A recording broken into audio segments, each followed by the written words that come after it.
Comerciantes e lojistas de Manaus realizaram um protesto no último sábado contra as novas medidas restritivas do comércio impostas a todo o Amazonas. Por meio de decreto, o governador Wilson Lima havia determinado o fechamento de todo o comércio do estado como alegada medida de combate à pandemia de Covid-19. Os manifestantes ocuparam parte das avenidas 7 de Setembro e Eduardo Ribeiro, as principais do centro comercial de Manaus, e gritavam palavras de ordem contra o governador e a frase "Queremos trabalhar". Criticavam também a falta de diálogo. Os lojistas fecharam o principal terminal de ônibus de Manaus, o Terminal da Matriz. A manifestação prosseguiu até por volta de meio-dia, quando parte das vias do Terminal da Matriz foram liberadas de forma espontânea. Diante da pressão popular, o governador Wilson Lima voltou atrás em parte do decreto e decidiu liberar o funcionamento das lojas. O nosso primeiro tema, então, desta segunda-feira. Começo com você, Fiuza. Como você analisa essa revolta popular ocorrida em Manaus e a reação imediata que veio por meio da suspensão do decreto do governador Wilson Lima no Amazonas? Fiuza. É o que se esperava, Vitor, há muito tempo, né? A população percebendo medidas sem critério, e medidas sem critério, como hipótese inicial, foram até aceitas, eram até aceitáveis como experiência, né? Depois, essa ideia do trancamento geral se revelou irracional e estúpida, né? Essa ideia do trancamento geral, sem proteção a vulneráveis, sem observar grupos de risco, ao mesmo tempo mantendo os transportes funcionando, todo aquele quadro de irracionalidade que nós já observamos, aí vira duvidoso, vira suspeita, né? Quer dizer, realmente a população, infelizmente, eu acho que de boa parte do país e em outras regiões do mundo também, começou a ter todo o direito de desconfiar das autoridades, que adotam certas medidas, supostamente de segurança sanitária, mas que, primeiro, não têm eficácia como segurança sanitária, pelo menos não eficácia comprovada, e, em segundo lugar, tem uma consequência ou um conjunto de consequências dramático para a população de várias maneiras, inclusive de saúde, né? Para não falar do desemprego, para não falar de todo um legado desastroso que vai sendo deixado por essas medidas. A população, Vitor, começa a desconfiar de politização, algo que infelizmente a gente tem, né, desconfiado já há bastante tempo, né? Quando as medidas são assim, sem fundamentação, parece ser uma tentativa de determinadas autoridades de parecer com um rigor excessivo que estão ali fazendo tudo para que ninguém possa correr o risco com a Covid, né? Não cola mais, não cola mais. Sem critério, sem fundamentação, não cola. Nem todas as regiões tiveram reação mais incisiva da população, mas algumas já têm tido, a gente vai falar disso no programa. Nós vimos também uma reação popular desse mesmo tipo em Búzios, né, no famoso balneário de Armação dos Búzios, no Rio de Janeiro, onde também, ali por decisão judicial, houve uma indicação autoritária, sem fundamentação científica, para uma evacuação, né, do município em 72 horas, expulsão de turistas, etc. Medidas estúpidas, não são as primeiras, não foram as primeiras, infelizmente tem já uma coleção de medidas irracionais, mas também, como em Manaus, em Búzios, a população foi para a rua e a decisão foi revertida, era uma decisão de primeira instância que foi revertida pela presidência do Tribunal de Justiça do Rio de Janeiro. Então, eu acho que fica um recado, Vitor, né? Se as autoridades insistirem em medidas, supostas medidas sanitárias, mas que são sem critérios, a população tende a reagir mais e mais, e aí nem sempre a população vai reagir com critérios também, o que é um outro dado de preocupação. E você, Ana, sua avaliação sobre isso que assistimos no final de semana no Amazonas, Ana? Vitor, está acontecendo agora também uma manifestação em Juiz de Fora, em Minas Gerais. As pessoas estão nas ruas nesse exato momento. Já há notícias também de pessoas em Angra dos Reis, Então, acho que a população, o que a gente sempre discute aqui, Vitor, e que é muito importante colocar quando a gente apoia esse tipo de manifestação, é que as pessoas, elas estão cientes das suas responsabilidades, do distanciamento social, até do uso de máscaras, né? Eu vi imagens agora das manifestações em Juiz de Fora, e as pessoas estão nas ruas pedindo a reabertura do comércio, e as pessoas estão de máscaras, e as pessoas estão respeitando ali um certo distanciamento, e a gente tem que entender, Vitor, e temos também a obrigação de colocar aqui para o nosso ouvinte, para o nosso espectador, que até agora essas medidas, como o Fiuza colocou, essas medidas de lockdown severo, ou até o próprio uso de máscaras é contestado por muitos cientistas, mas o lockdown até agora não há embasamento científico nenhum.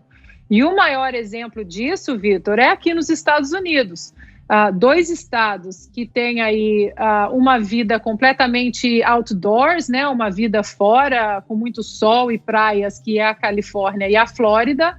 A Flórida não, o governador republicano DeSantis, ele não estabeleceu lockdown severo, ele não fechou o comércio, não fechou restaurantes, ele simplesmente descarregou assim com muita responsabilidade todas as informações necessárias para que a população do estado tomasse as suas decisões de sair ou não e de colocar aí em reclusão os grupos de risco dentro dessa pandemia, né, que é muito real. E as pessoas continuaram tocando sua vida, os restaurantes abriram com todas as novas medidas sanitárias, e a Flórida está hoje entre os números mais baixos de hospitalizações dos Estados Unidos. Já a Califórnia entrou num lockdown muito robusto, fechou absolutamente tudo. Hoje eu falo daqui de Los Angeles com praticamente todo o comércio fechado, as igrejas também foram fechadas, só conseguiram seguir com os seus serviços religiosos depois de uma ação que foi parar na Suprema Corte Americana, e a Suprema Corte Americana disse que o Estado não poderia fechar as igrejas por causa da primeira emenda americana à Constituição. E aqui na Califórnia, dentro desse lockdown robusto, escolas fechadas, nós temos aí o estado está entre os piores estados em termos de hospitalizações e contágio nos Estados Unidos. Então, é muito importante que a gente estabeleça aqui que é importante a gente seguir algumas medidas que são cientificamente provadas dentro dessa pandemia, mas entender também que existe uma vontade e uma dedicação muito grande por parte de muitos governantes de instaurar um pânico, muitas vezes totalmente desnecessário, para aí continuar com projetos de poder e projetos de tirania também, com medidas draconianas, né, Vitor? Você, Zé? Pois é, o primeiro passo aí em termos de reação foi a reação jurídica. Isso aconteceu por todo o país, vários estados e prefeitos disputaram na justiça, como por exemplo na Bahia, e houve também reações populares. Mas agora há uma convicção de que não se pode adotar medidas sem a comprovação científica. E eu reafirmo, esta ideia de lockdown, esta ideia de quarentena, era no sentido de dar um tempo e de 15 dias para os hospitais se equiparem, criarem UTIs, respiradores. E a partir daí, tudo voltaria ali às condições básicas de segurança e a vida iria em frente. Não se pode fechar o mundo, fechar um país, fechar um estado ou um município por um tempo indeterminado. Veja bem, eu pego o exemplo das escolas. Não há possibilidade de vacinar crianças. Nenhum laboratório está fazendo ou fez pesquisas em crianças, ou seja, não há vacina à vista para crianças. E mesmo assim, alguns prefeitos e governadores insistem no fechamento de escolas, ao ponto dos pais dos alunos, que são os verdadeiros responsáveis, pedirem para abrir as escolas. Isso está comprovado, ficaria para sempre, porque não tem vacina. E aí o resto da população fica até aparecer vacina que ainda não existe, não foi comprada, nenhuma vacina registrada pela Anvisa, então seria um lockdown permanente, pelo menos teoricamente. Isso denuncia que se o governo estava certo naquele pedido de tempo para equipar hospitais, se o governo estava certo, cada governo estadual. Isso foi uma coordenação regional. Se o governador estava certo, não cumpriu o prometido dele, o prometido do governador de não equipar os hospitais. Alguns até fecharam um hospital de campanha, criaram hospitais de campanha que custaram muito caro e que não funcionaram, alguns sim, outros não. Então esta é a realidade. Agora o povo já está sabendo, não adianta. Ninguém elege um ditador por 4 anos, seja ele prefeito, governador.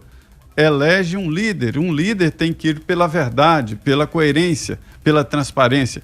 Ninguém aguenta mais imposição. Eu entendo que é o momento das famílias refletirem sobre a atual situação, admitir que o governo falhou, todos os governos estaduais falharam em não equipar durante esse tempo, quase 1 ano, vai completar 1 ano, e eles não equiparam os hospitais e pediram 15 dias para isso. Admitir que o governo falhou, agora é cada um para si e cada um fazer a sua segurança e pronto. Fechar tudo não faz sentido, não funciona e isto sim já é uma comprovação mais do que científica, é uma comprovação de prática. Augusto. Você pode governar por imposição ou você pode governar por liderança. Tá? Eles não estão conseguindo liderar os nossos governantes, eles vêm com imposições que não são aceitas e que configuram um erro. Hoje não foi por falta de aviso. Nós estamos dizendo aqui há um tempão que o cansaço e a exaustão iam gerar esse tipo de efeito. Está acontecendo que qualquer pessoa com mais de 10 neurônios aí poderia prever. Nós previmos.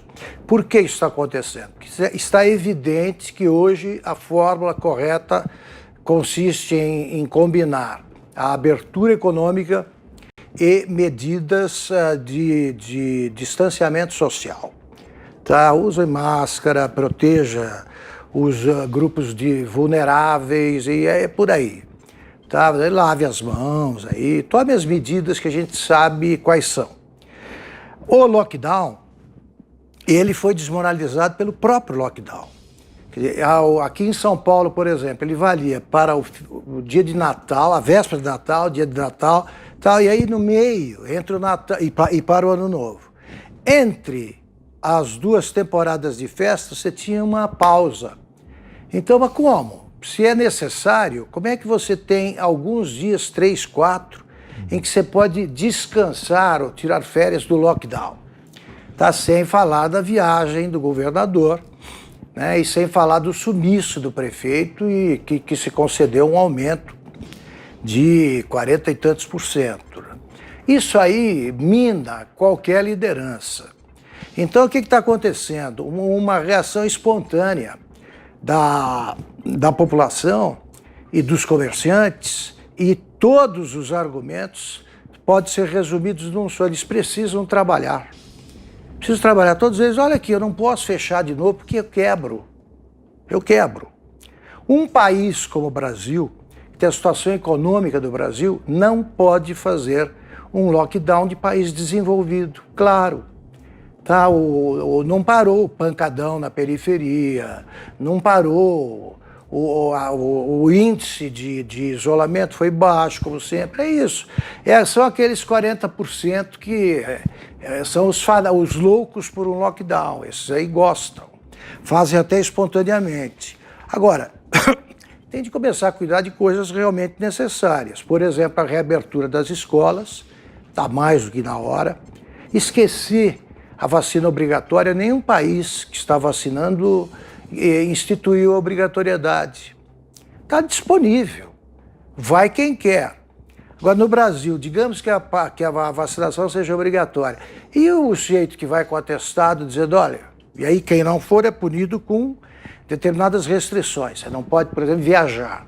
Aí você vai com atestado médico dizendo: olha aqui, você foi infectado pelo coronavírus, só que você é assintomático e está bem, não precisa da vacina. Como é que faz? Esse cara não pode viajar, não pode arrumar um emprego e tal. Estão arrumando confusão. A STF é um dos pais dessa confusão de agora, porque se o prefeito libera o que o governador proibiu, quem é que manda? O prefeito ou o governador? Aquela decisão infeliz do STF, que foi concebida para afastar das decisões do governo federal, diz governadores e prefeitos. Então, ele instituiu a insegurança jurídica, como sempre, o STF. E acho que daqui a pouco começa algum tipo de movimentação contra a demora na vacinação. A gente tem de escolher a vacina e, claro, só pode ser usada a vacina aprovada pela Anvisa. Mas o mundo está acelerando a vacinação. Os brasileiros podem se sentir um pouco órfãos nesse campo. Essa é uma primeira constatação que eu faço, não importa o que eu penso. É uma constatação. Então, acho que esse movimento é o próximo. Vamos ver.